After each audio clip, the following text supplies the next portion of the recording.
कारिणी संकट संहारिणी करती कृपा कल्याण करे।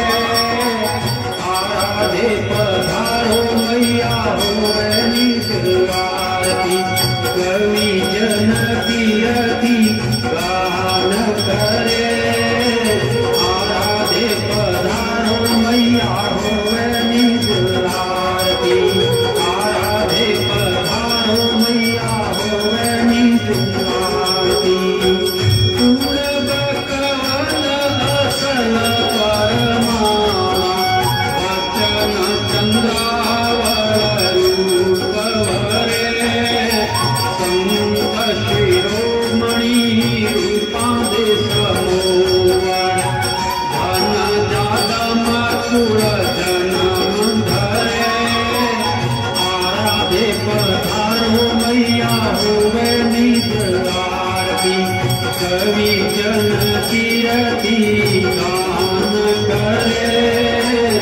आराधे पधारो मैया होवे निज आरती आराधे पधारो मैया होवे निज आरती।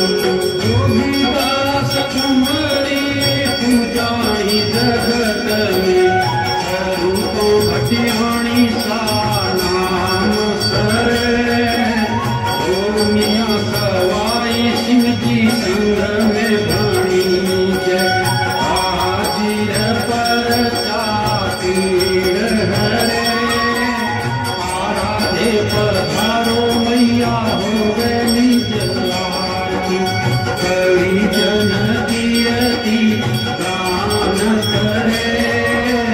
आराधे पधारो मैया होवे निज आरती आराधे पधारो मैया होवे निज आरती। रजवत धर्म कल्याण कंकरमणि केशर वरणी राज करे। रूपक उजल बखाने सारी दुनिया भगत साधक मन मोद भरे। आराधे पधारो मैया होवे निज आरती कवि जन कीरति गान करे।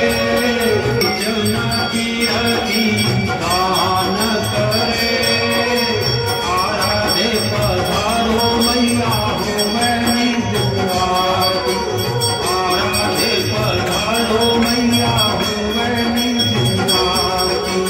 सुमरत को मस्ती साईं सेवक खान कदर श्यामे न ठरे।